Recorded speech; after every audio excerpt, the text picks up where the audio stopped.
आजमगढ़ दौरा उत्तर प्रदेश, पहले तो इसी पे बता दीजिए क्या आजमगढ़ और उत्तर प्रदेश। देखिए 4 जून को 12 बजे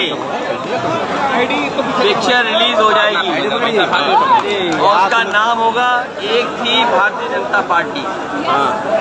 लगातार जनता का गुस्सा बढ़ता चला जा रहा है और साथ में चरण आते आते आप देख लेना, साथ में आसमान पर होगा पूर्वांचल की जनता और खासकर इन 2 चरणों की जनता भारतीय जनता पार्टी को कभी स्वीकार नहीं कर सकती। इन्होंने आरक्षण खत्म कर दिया, इन्होंने नौकरियां नहीं दी, जो समय समय पे बुलडोजर लेकर के घूमते थे उन्होंने जानबूझ करके पेपर लीक कराया।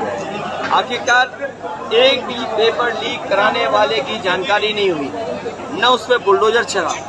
और जो लोग 400 पार की बात कर रहे थे वो 400 हारने जा रहे हैं। और 400 पार को भी अगर हम समझें गिनती तो इसका मतलब यह है कि 400 पार जितनी सीटें थी वो जीतने जा रहे हैं।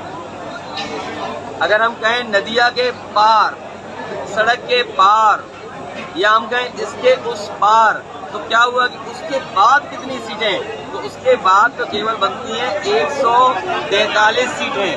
और यकीन करना 140 करोड़ जनता इस बार इन्हें 140 सीटों के लिए भी दर्शा देगी।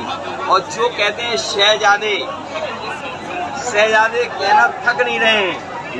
इस बार शहजादे उन्हें शह देने वाले हैं और ऐसी मात देंगे कि आप देखिएगा उनकी गिनती कहाँ पहुँच जाती है नीचे।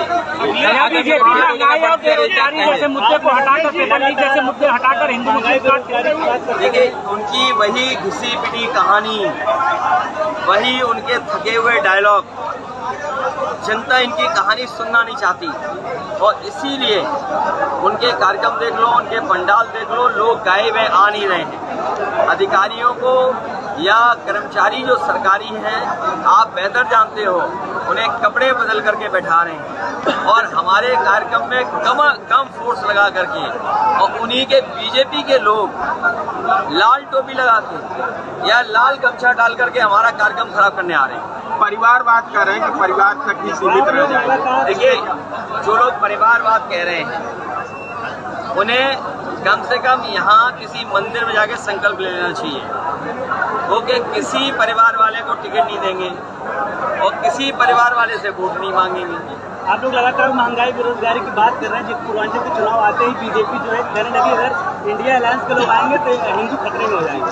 देखिए कोई खतरे में नहीं है, भारतीय जनता पार्टी का सफाया होने जा रहा है। मैंने जैसा कहा कि ये जो अभिनय करने वाले लोग हैं, दिल्ली वाले और यहाँ वाले, इनकी पिक्चर पिट चुकी है। इनकी कोई पिक्चर देखना नहीं चाहता, शो में जाना नहीं चाहता इनके। और ये लोग पूरी तरह हारने वाले हैं क्योंकि जनता के लिए इन्होंने कुछ नहीं किया। दलित कितना सपोर्ट कर रहे हैं इंडिया गठबंधन को? देखिए मैं बहुजन समाज के लोगों से कहूँगा और मुझे खुशी है इस बात की कि हर चरण में बहुजन समाज के लोग बढ़ चढ़ करके संविधान बचाने के लिए आगे खड़े हो गए। इसीलिए लोकतंत्र बचाने के लिए और संविधान बचाने के लिए सब लोग आए। मैं बहुजन समाज से भी विशेष अपील करूंगा कि वो आए और बाबा साहब का दिया हुआ संविधान है उसको बचाएं। पीएम मोदी लगातार 2 बार दौरा कर चुके हैं और सीएम लगातार 3 बार दौरा करके गए हैं। उनका लगातार यही भाषण आता है कि सपा ने आजमगढ़ को आतंकगढ़ बना दिया था और हमने 10 साल में बहुत कुछ आजमगढ़ में बदला है। देखिए इन दोनों नेताओं को दिखाई नहीं दे रहा है, पता नहीं क्या है। ये जो पूर्वांचल एक्सप्रेस वे है आपसे बेहतर कौन जानेगा।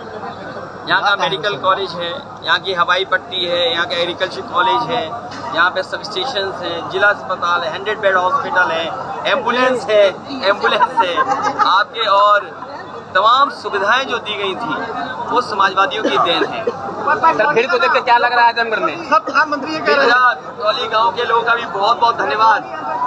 भटौली गांव के लोगों का धन्यवाद जो हमेशा अपनी जगह देते हैं जहां कार्यक्रम का आयोजन होता है। भटौली की जनता को धन्यवाद, जब भी कार्यक्रम हुआ है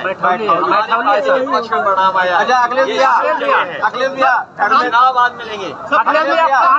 चुनाव संपन्न हो चुका है, इंडिया गठबंधन कितने सीटों से आ रहा है आगे? देखिए, इंडिया गठबंधन और यूपी का मैं बता दूं आपको, अभी तक तो मैं सोचता था कि 80 में 79 सीटें जीतेंगे, लेकिन जो माहौल देखा मैंने भदोही और आसपास, इस बार क्यूटो भी बीजेपी हारने वाली है और क्यूटो को हराने वाले कोई नहीं है, उनके अपने लोग हैं जो हरा रहे हैं उन्हें। आजमगढ़ पे बार बार आरोप लगता है कि यहाँ पे गतिविधियाँ जो भी थी टेररिज्म, उनके सहयोगी आप थे, उनको घर मकान नहीं मिलता था, हमने उनको मकान दिया, संगीत आप दिया। ये बताओ, कोई मुख्यमंत्री केस वापस नहीं ले सकता है। हालांकि हमारे मुख्यमंत्री विशेष थे जिन्होंने अपने केस वापस लिए, अंततः कोर्ट तय करता है। इन्हें बताना चाहिए कि पेपर लीक में इतने नौजवान नौकरी करना चाहते थे, आपने उनका जीवन क्यों बर्बाद कर दिया। अग्निवीर जैसी व्यवस्था लाए हैं आप, क्या आप सीमा की रक्षा इनसे करवा लेंगे? आप 4 साल की ट्रेनिंग में, 4 साल की नौकरी में क्या चीन जैसा बड़े देश से मुकाबला कर लेंगे? आपकी ज़मीनें कब्जा कर रहा है। और मैं कह के जा रहा हूँ आपसे, आप किसी भी बीजेपी वाले से पूछेगा कि रिजांगला का जो मेमोरियल था, जो कभी बनाया था हमारी फौज ने, जो फौज हमारी बहादुर फौज थी जिसने चीन से हमारी ज़मीन बचाई थी, और जो शहीद हुए थे उनके बारे में कहा गया कि आखिरी बॉडी तक और आखिरी बुलेट तक फौज लड़ी थी। आखिरी आदमी जो फौज का था वो भी लड़ा और आखिरी बुलेट तक वो लड़ाई चली थी। दुनिया में ऐसी लड़ाई नहीं हुई, उसमें हमारे फौज के लोगों ने ज़मीन बचाई थी। वो बहादुर फौजियों के याद में मेमोरियल बना था, वो मेमोरियल छीन लिया चीन ने। लेकिन हमारे ये बहादुर लोग, बीजेपी के लोग चुप बैठे हुए हैं। क्या इनके पास है? इसलिए मैं कह रहा हूँ मंत्रिमंडल तो बदलेगा ही बदलेगा।